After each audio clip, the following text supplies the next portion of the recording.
আপনাদেরকে আল্লাহ যেন বোঝার তৌফিক দান করেন। এর অনেক ফজিলত রয়েছে। রাসূলুল্লাহ সাল্লাল্লাহু আলাইহি ওয়াসাল্লাম আরেকটি হাদিস রয়েছে সহিহ মুসলিম, আল ঈমান বিদ'un ওয়া সাবউনা শু'বা, ঈমানের কতটি শাখা রয়েছে? 70-এর বেশি শাখা রয়েছে। ফাআফযালুহা কাউলু লা ইলাহা, সবচেয়ে উৎকৃষ্ট হচ্ছে লা ইলাহা ইল্লাল্লাহ বলা। কি বলা? লা ইলাহা ইল্লাল্লাহ, আল্লাহ ছাড়া কোনো সত্য মাবুদ নেই। বারবার ঘোষণা করছেন, বারবার ঘোষণা করছেন। অন্তরে তো আছে যেটা ফরজ, আর তার বাস্তবায়ন করছেন, কিন্তু বারবার বলছেন এই সুন্নত নফলের মাধ্যমে আপনি সেটাকে বারবার ঘোষণা করছেন যে স্পষ্ট ভাষায় কোনো বাতিল পন্থীর পরোয়া করছেন না। আল্লাহ ছাড়া কোনো সত্য মাবুদ নেই। তোমরা যে দরগা দুর্গার পূজা করছো সেগুলি হচ্ছে বাতিল। ওয়ান্না মা ইয়াদুনা মিন দুনিহিল বাতিল। জি। 2 নম্বর জিকির তা হচ্ছে তসবিহ। তসবিহ মানে সুবহানাল্লাহ পাঠ করা। কি করা? সুবহানাল্লাহ পাঠ করা। এটা হচ্ছে 2 নম্বর জিকির। রাসূলুল্লাহ সাল্লাল্লাহু আলাইহি ওয়াসাল্লামের হাদিসে রয়েছে যে 2টো কালেমা রয়েছে, জবানে খুব হালকা, দাড়ি পাল্লাতে খুব ভারী হবে, আর আল্লাহর কাছে খুব প্রিয় হবে। সে 2টো বাক্য কি?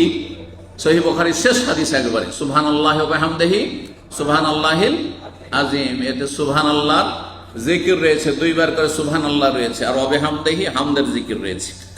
সময়ের স্বল্পতার জন্য দলিলগুলো বলছি না। 3 নম্বর জিকির, যেহেতু 10টা বলতে চাইছি শুধু পয়েন্টগুলো বলে দিই, আর বাকি ফজিলত ইনশাআল্লাহ বিস্তারিত আলোচনা আমাদের আছেও আর হতে থাকবে। তাহমিদ আলহামদুলিল্লাহ জিকির। আলহামদুলিল্লাহ জিকির হচ্ছে কয় নম্বর জিকির? 3 নম্বর জিকির বললাম। নবী সাল্লাল্লাহু আলাইহি ওয়াসাল্লাম বলেছেন আত-তাহুরু শাতরুল ঈমান, ওযু গোসল এটা হচ্ছে ঈমানের অর্ধেক, 50 ঈমান আপনার। কারণ ওযু না হলে নামাজ হবে না, তাহলে ওযুটা হচ্ছে অর্ধেক ঈমান। আর আলহামদুলিল্লাহ তামলাউল মিজান, আলহামদুলিল্লাহ বললে নেকির পাল্লা ভর্তি হয়ে যায়। সুবহানাল্লাহ। একবার আলহামদুলিল্লাহ বললেন, 2 সেকেন্ড হয়তো লাগলো না, 3 সেকেন্ডও লাগলো না, আলহামদুলিল্লাহ তামলাউল মিজান, নেকির পাল্লা ভর্তি হয়ে গেল। বলুন আলহামদুলিল্লাহ। আলহামদুলিল্লাহ। জি, এই আলহামদুলিল্লাহ দিয়ে আল্লাহ কোরআনে কারীমে শুরু করেছেন আলহামদুলিল্লাহ রাব্বিল আলামিন। সুবহানাল্লাহ। জি, জান্নাতে জান্নাতীরা যাবে আর বলবে আলহামদুলিল্লাহ রাব্বিল আলামিন। সুবহানাল্লাহ। গুরুত্বপূর্ণ জিকির আলহামদুলিল্লাহ।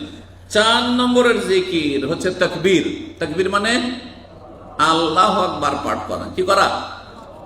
আল্লাহু আকবার পাঠ করা।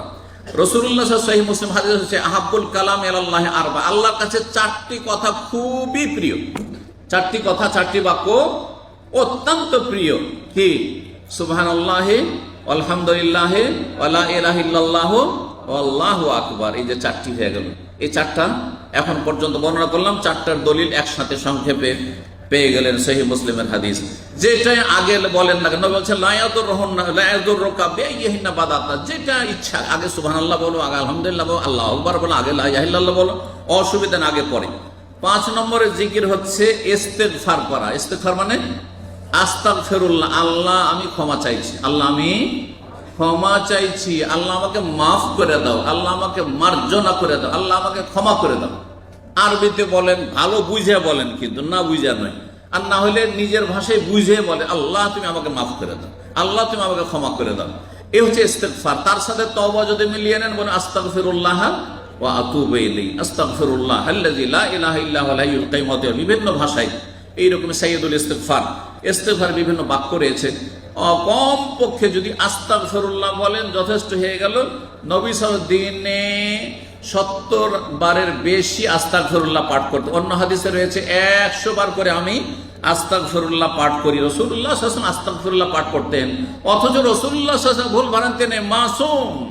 আর অগ্রিম আল্লাহ ঘোষণা করে দিয়েছেন লিয়াগফিরা লাকাল্লাহু মা তাকাদ্দামা মিন যামবিকা ওয়া মা তাআখার। তারপরও ফাসাব্বিহ বিহামদিহি ওয়াস্তাগফির, তাকেও আল্লাহ ইস্তেগফার করতে বলছেন। তাহলে আমি আপনি কোথায়? বেশি বেশি আল্লাহর কাছে ক্ষমা চান, আল্লাহ যেন আমাদের গুনাহ খাতা মাফ করে দেন, কবিরা সগীরা মাফ করে দেন।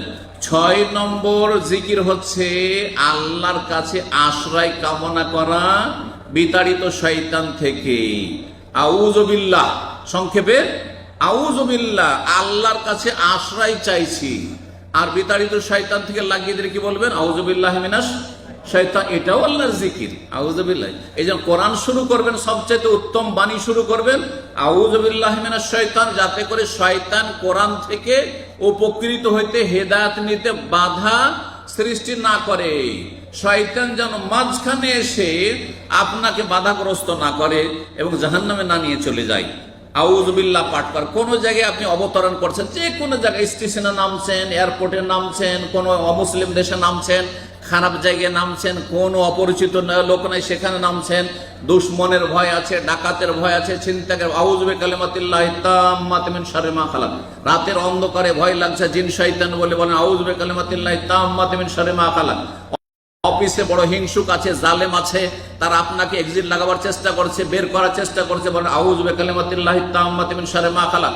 সহিহ মুসলিম, লাম ইয়াদুররুহু শাইউন, কোনো কিছুই আপনার ক্ষতি করতে পারবে না, যতই চেষ্টা করুক না। বহু লোক হিংসা করে, শত্রুতা করেছে, তারা কি চলে যেতে হয়েছে। কিন্তু যারা এই আমলগুলি করে তারা আপন জায়গাতে বহাল আছে। আল্লাহ যেন এই জিকিরগুলি করার তৌফিক দান করেন। সহিহ মুসলিমের সেই হাদিসের দিকে ইঙ্গিত করে দিলাম। 7 নম্বর জিকির হচ্ছে বিসমিল্লাহ পাঠ করা। বিসমিল্লাহ, যে কোনো ভালো কাজ শুরু করবেন কি বলবেন? বিসমিল্লাহ। খেতে বসছেন, বিসমিল্লাহ। খাওয়া দাওয়া শুধু নাই, এক গ্লাস পানি, এমনি পানি খাচ্ছেন আপনি, বলে বিসমিল্লাহ। চা খেতে যাচ্ছেন, বিসমিল্লাহ। কাউকে খাবার উঠিয়ে দিচ্ছেন, বেড়ে দিচ্ছেন, বলে বিসমিল্লাহ। কথা বোঝা গেছে? এমনকি বাথরুমেও যাচ্ছেন, যখন বিসমিল্লাহ পড়লে শয়তান অন্ধ হয়ে যাবে, জিন শয়তান, আর আপনার লজ্জা স্থান দেখতে পাবে না। 7 নম্বর জিকির হয়ে গেল। এগুলোর দলিল রয়েছে, সময় স্বল্পতার জন্য বললাম। 8 নম্বর জিকির হচ্ছে হাউকালা পড়া, মানে লা হাওলা ওয়ালা কুওয়াতা ইল্লা বিল্লাহ। আল্লাহ, আমার কোনো ক্ষমতা নেই তোমার ক্ষমতা ছাড়া, তুমি যদি ক্ষমতা না, আমার কোনো ক্ষমতা নেই, শরীরের ক্ষমতা নেই, মানসিক শারীরিক আর কোন রকম ক্ষমতা নেই, আর্থিক সব ক্ষমতার মালিক তুমি।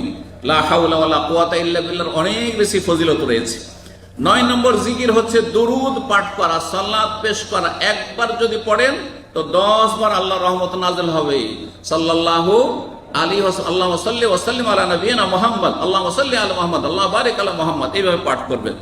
10 নম্বর জিকির, যেটা সবচেয়ে উত্তম জিকির, সেটা হচ্ছে কোরআনে কারীম তেলাওয়াত করা। যত বেশি তেলাওয়াত করবেন, যত বেশি মুখস্থ করবেন, যত বেশি রিভাইজ করবেন, যত বেশি আপনি কোরআনের সাথে সম্পর্ক রাখবেন, তত আপনার জীবনে